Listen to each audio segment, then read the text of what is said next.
por sus actividades, cuál es su objeto social, cómo le ven los negocios, etcétera, etcétera. O sea, no es tan sencillo como decir yo tengo un aval de 20 millones de dólares que además no entendemos por qué, al menos yo no entiendo por qué el señor Mayman avala hasta 20 millones de dólares cuando está prestando 3 o 4. Entonces, toda esta situación es complicada. Si la señora Fernenburg quería comprar una casa en Lima, ¿por qué no vino? ¿Y por qué el señor Mayman no hizo la misma operación en Lima? Además, nada tiene sentido, Cecilia, porque luego nos dice que no quiere vivir ahí. Ha comprado una casa para no vivir ahí. No, la ha comprado como negocio. ¿Qué es lo que están diciendo? Esto es un negocio. La señora tenía su plata en un banco en Europa que le daba un interés negativo, que no entiendo cómo puedes tener una plata para que te dé interés negativo, ¿no? Esta plata no ha venido porque ella ha comprado con un préstamo. Entonces la plata de la señora sigue en los bancos en Europa. Entonces, pero la señora de 80 y tantos años decide hacer inversiones en Perú y decide que esas son inversiones muy rentables, inversiones que la casa está cerrada, no la ha alquilado a nadie. Además, normalmente tú no compras con cero, o sea, tú pones algo de tu plata y te prestan el resto y tú hipotecas tu casa para que el banco se cobre con esa hipoteca. Eso no ha sucedido, no hay una hipoteca inscrita. Aparentemente habría una hipoteca a favor de Mayman que ha sido observada, pero ha sido observada hace unos meses y hasta ahora no levantan las observaciones. Por lo tanto, es un crédito al descubierto. Esta casa de Lima, si tú me preguntas de quién es como abogado, yo te diría que es el señor Mayman, porque si está prestada, o mejor dicho, es del banco con un aval del señor Mayman y la señora Eva no tiene nada que ver con ella. Entonces es complicado. Y realmente yo creo que investigar al presidente Toledo no va a servir de nada, porque el presidente Toledo ahí no tiene ninguna participación que se pueda verificar. Yo creo que lo que hay que hacer Salvo su viaje a Costa Rica para constituir la empresa. Pues para acompañar a la suegra, y después nos ha contado ayer que él en realidad lo que le ha fallado es no decirle a la suegra que no compre una casa en Perú. No entiendo cómo si la acompaña en el viaje. Entonces hay bastantes inconsistencias, por decirlo menos. Además, el señor Toledo es economista, ¿no? No solamente es economista, yo diría que el señor Toledo, digamos, la presunción que tenemos todos es que la casa es del señor Toledo. Perfectamente bien. El señor Toledo tiene su casa en Camacho, ha podido venderla, ponerla en parte pago y con los $150.000 mensuales que nos ha confesado ayer que gana en la Universidad de Stanford, pagar las mensualidades. O incluso, yo me imagino que una persona que genera $150.000 mensuales es un sujeto de crédito buenísimo para cualquier banco. Entonces, realmente es inconsistente. ¿Tú crees que ese sueldo es real? No, yo creo que él se ha confundido y deben ser 15.000 y se le ha pasado un cero, ¿no? O un sueldo anualizado, como lo has dicho, el bloque anterior. Claro, $150.000 al año, tal vez. Sí, se puede haber confundido. En un momento también habló de 20 millones de soles y eran 20 millones de dólares el préstamo de Mayman. Entonces, lo cierto es que estaba sumamente nervioso y las manos le temblaban todo el tiempo.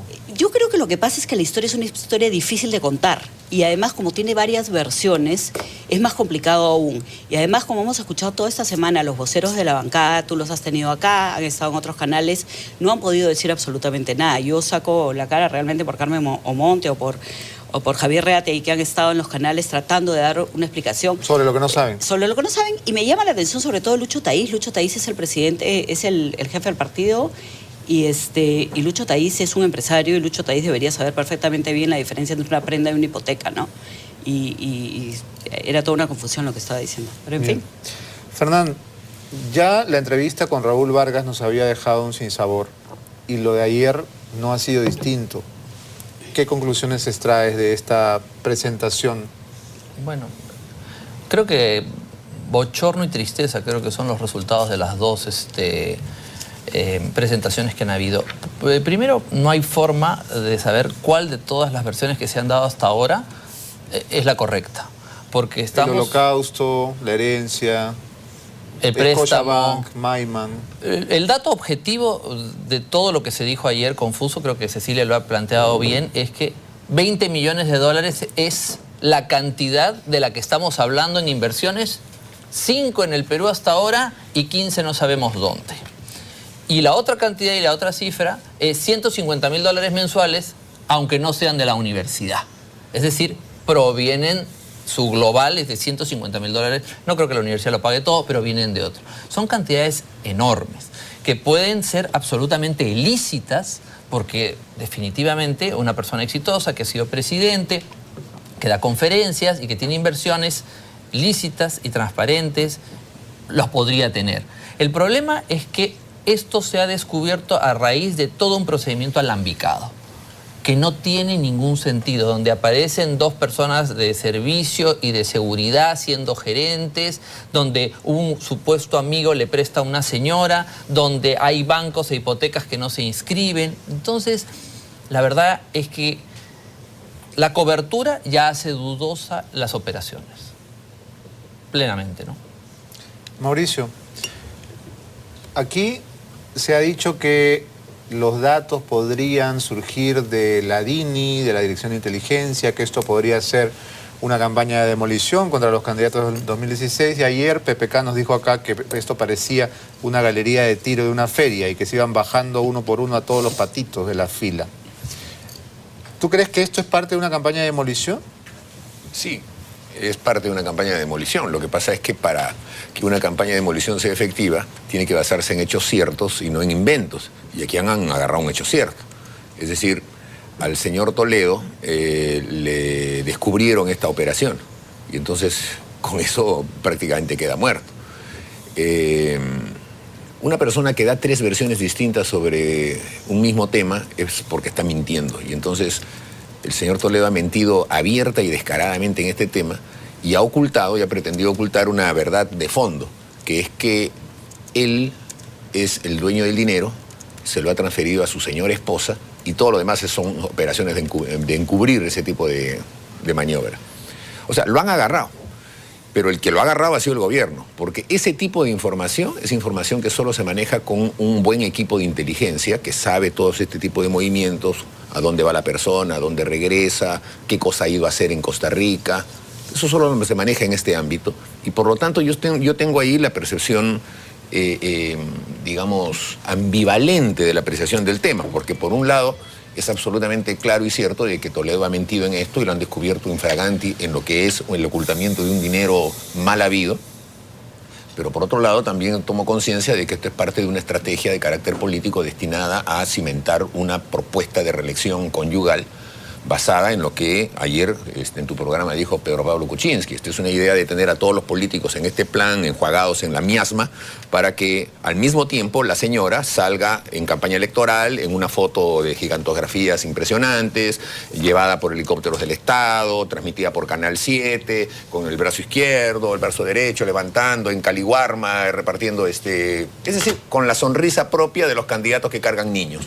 Y entonces a mí me parece que ese cuadro general, que es el cuadro en el que estamos en estos momentos en el país, configura una situación en la que efectivamente agarran lo que tienen y encuentran y lo sueltan, no lo han inventado, pero que existe una predisposición política de un grupo oculto dentro del gobierno, a mí me va quedando cada vez más claro. Y digo oculto porque ayer me pareció también patético ver a 3 ministros tratando de hacer el juego de los 3 chiflados. O sea, ahí estaban Larry, Moe y Curly diciendo, no, aquí no hay nada, que nos presenten pruebas. ¿Cómo va a presentar pruebas por estas cosas? Estas son operaciones ocultas, son operaciones que se hacen con gastos reservados, que no dejan huella, que hacen que haya un verdadero poder oculto, como ya se está empezando a comentar, el caso de Villafuerte, Roy Gates, o sea, personas vinculadas a Montesinos, y que han aprendido algo pues en esos años que estuvieron en el gobierno del señor Fujimori y que ahora lo ponen en práctica con un objetivo político, que es el de mantenerse en el poder. Ahora, en el diario La Primera, en cuya portada uno puede saber más o menos cuál es el pulso de Palacio, dice, Nadine no va. Podría mostrar lo que estoy, porque si no se ve no tiene sentido, ¿no? Ahí está. Nadine no va, ¿ah? Dice La Primera. Premier descarta candidatura. Y un poquito más arriba dice, Toledo sigue sin convencer. El garante, se les cayó el socio. Interesante. Pero yo diría que La Primera es tanto el pulso de Palacio. Yo creo que La Primera ha mostrado en los últimos tiempos, he visto varias críticas que han hecho a Palacio de Gobierno allí, y tengo la impresión de que es, digamos, una posición de izquierda que pudiera estar más cercana al pensamiento Lerner, al pensamiento de esa primera hornada que estuvo en el gobierno, y que no es crítica del gobierno, pero que tiene una visión en la que, digamos, es como un grupo importante que quiere tener una determinada presión interna. Porque no olvidemos también que el gobierno no es solo un ente unificado. Ahí hay diversos grupos, diversos intereses y están haciendo pugna.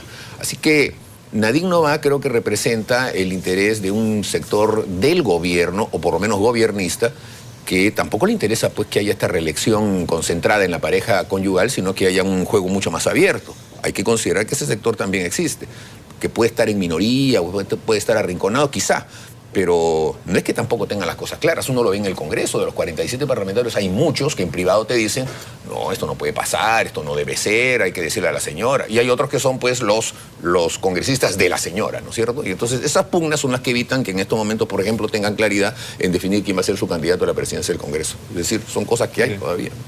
Tenemos que hacer una pausa, pero vamos a regresar con ustedes. Luego los mensajes, no se vayan, Abre los Ojos.